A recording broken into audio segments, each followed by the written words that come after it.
welcome back to another video. As you can see, we are on Independent today. I don't read a lot of articles, but when I do, it's usually stupid, and this article falls into that category. Because this guy, Louis Chilton, says that release the Snyder Cut prompted a big budget return to the director's original vision. It was hailed as a fan victory, but the abuse aimed at female executives means that we can do without a rerun. So, Zack Snyder's Justice League was the tipping point where fan passion turned into bullying. So what he means by that is that Ann Sarnoff has been not even attacked, she has been, encouraged to continue the Snyderverse because fans demand that Warner Brothers they continue the Snyderverse, and for good reason.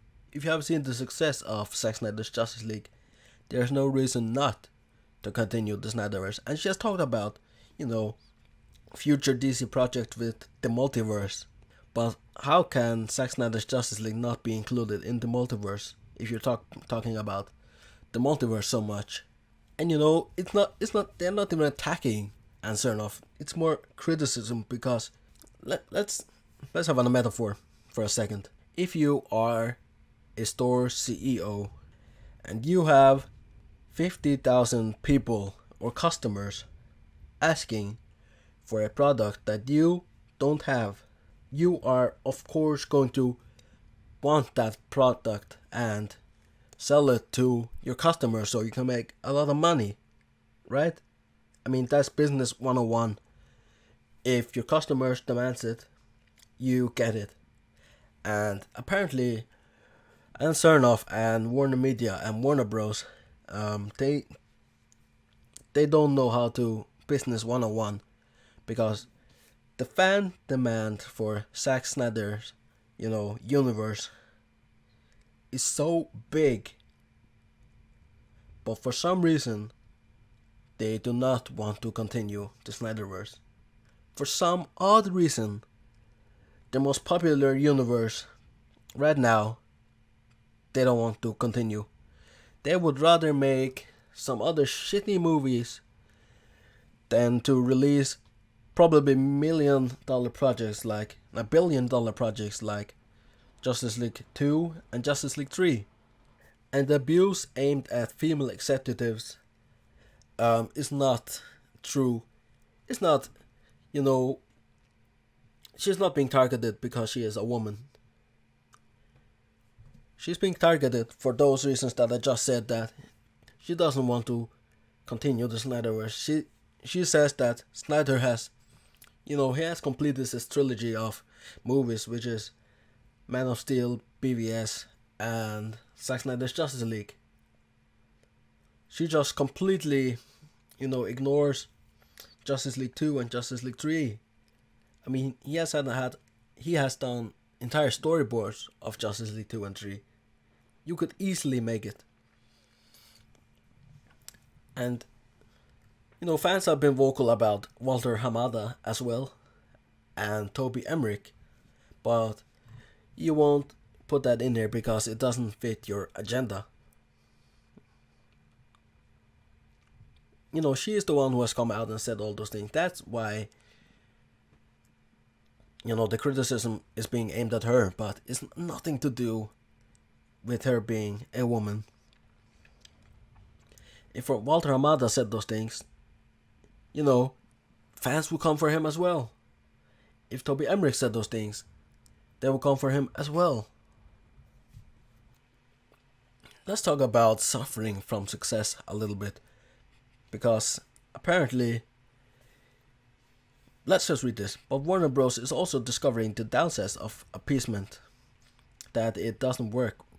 Within hours of Snyder Cut hitting screens, 2 other hashtags began trending on Twitter.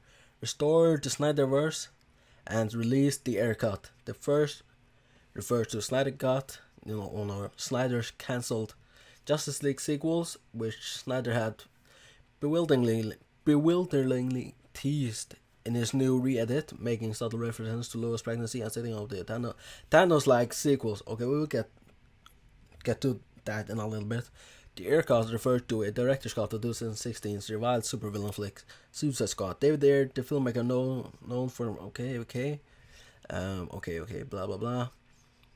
Okay, here we go. Speaking to Variety recently, Warner Media Studio CEO Ann Sarnoff shut down the suggestion that either proposal was being entertained. Sarnoff referred to Zack Snyder's Justice League as a completion of his trilogy and said the company wanted different voices in the mix.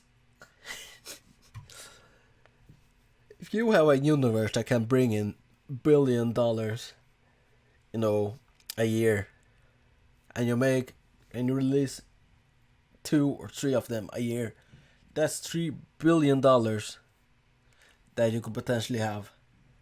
But apparently on Sarnoff, the idiot that she is, she can't see that the fan demand is so high. I think the problem is that they are so dead set on being right that even if Zack Snyder and the fans are right that they should restore the Snyderverse, they're so delusional and they only want to follow their own plans, even if it's not going to be as successful as, restoring the Snyderverse. And Walter Hamada, he's just as big of a culprit as Sarnoff. So is Toby Emmerich, because Toby Emmerich insists that every fucking movie should be under 2 fucking hours. Okay? He has a under 2 hour mandate, or 2 hour mandate. And, they want to... If you have seen Zack Snyder's Justice League, it's 4 hours long, and Justice League by Joss Whedon was 2 hours long. How on earth are you going to introduce so many characters in under 2 hours? It's not possible. It's not possible. And Walter Hamada, they talk about, making their own universe, the Hamada-verse, but the only thing he has done is the Flash movie. Or the only thing he's involved in is the Flash movie. Because all the other movies were, they were in process of being made before he came in. And he's taking credit for all that. So basically the only thing he's doing is this movie, The Flash 2022.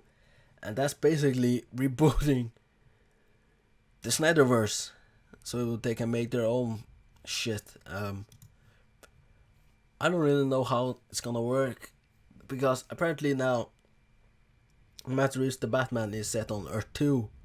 I mean, I don't really understand what the heck is going on. I mean, let's just go back to Walter Hamada. I mean, he is credited with Aquaman and Birds of Prey, even though he has nothing to do with them. Shazam as well. I mean, what? It doesn't make sense. He's done nothing. I mean, these higher-ups just come in and ruin the universe, the Snyderverse. DC Films had their own thing going on. And after BVS, they got scared. And they just deviated from it and want to do their own shit. And I'm just noticing now that Walter Hamada contract through to 2023. I mean, it's going to be the downfall of DC movies. Yeah, I'm excited for the Batman movie. I'm excited for the Flash. I mean, not everything DC related has to be in the Snyderverse. You can have the Snyderverse while also making Elseworld stories like the Batman, the Joker. But it doesn't mean that you're going to have to scrap the Snyderverse, especially when you talking about the multiverse. If you can embrace the multiverse and include Zack Snyder's Justice League or Zack Snyder's universe, the Snyderverse, in it. Back to this interview. In the same interview, Sarnoff addressed the reprehensible behavior of some fans, which include threats made to Warner Bros. Executives and critics who were perceived as obstructing the Snyder Cut's release. Yeah, it wasn't until at&t came in that they actually released the Snyder Cut. And also one thing, why would they pump 70 million into a movie that they're not going to continue? That's just mind-boggling. 70 million they're going to pump into a project and they're not going to continue it for some reason. And here, it's not hard not to connect the sheer volume and intensity of hostility to our gender. I mean, fuck off, okay? Just shut up.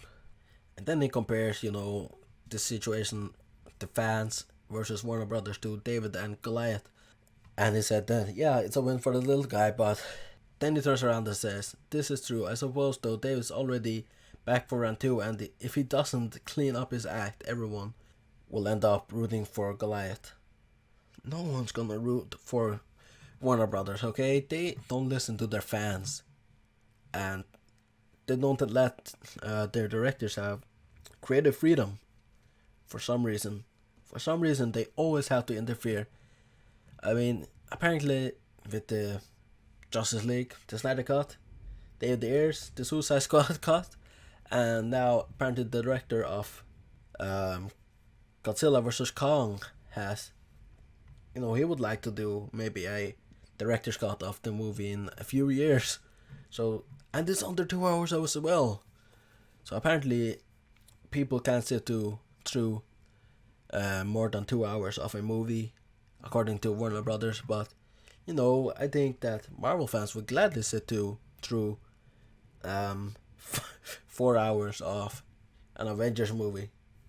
And here he slanders the Snyder Cut. The Snyder Cut wasn't being released so much as a laboriously and expensively manifested an undertaking that reportedly cost 70 million and hoisted Zack Snyder's Justice League into the pantheon of the most expensive movies ever made. I mean, how is it the most expensive movie ever made if it only cost 70 million?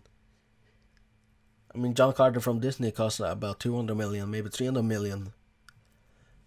Then how is 70 million one of the most expensive movies ever made? Zack Snyder's Justice League, I mean, it cost 70 million. The other one was Joss Whedon's fucking movie. I mean, he reshot so many of the scenes that it probably cost way more than 70 million. Especially with, having to CGI Superman's mustache. Zack Snyder's movie was done, but they wanted to bring in a lighter tone. They brought in Joss Whedon to rewrite the script before Zack Snyder was gone.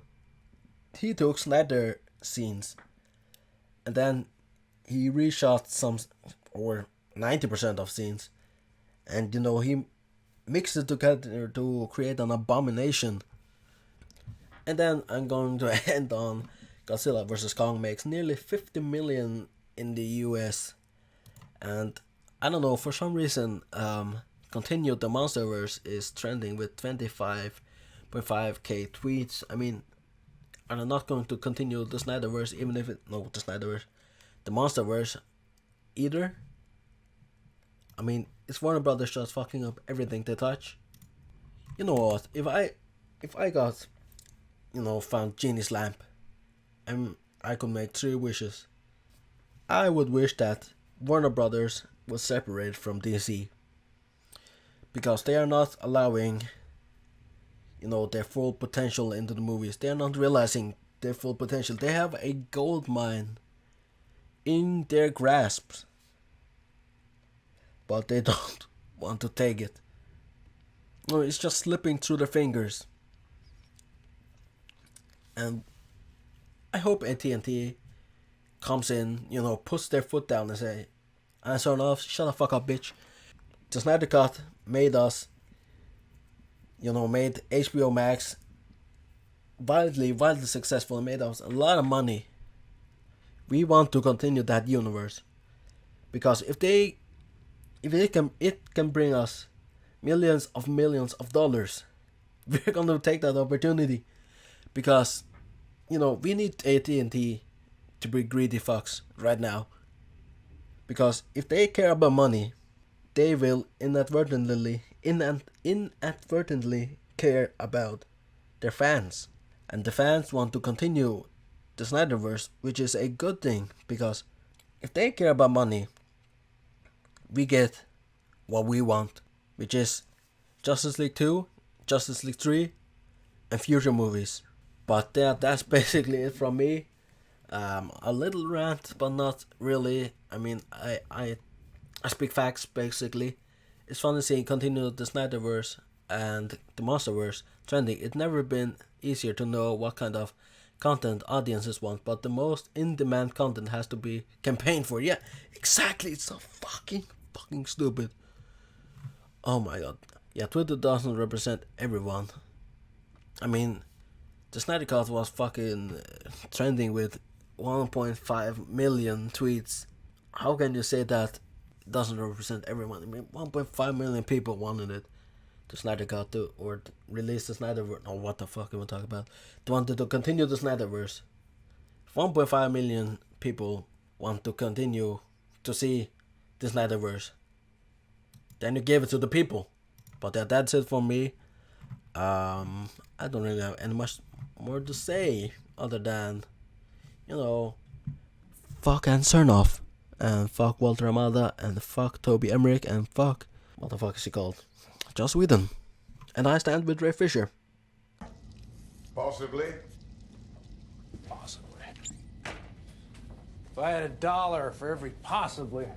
Yeah, make you even more insufferable.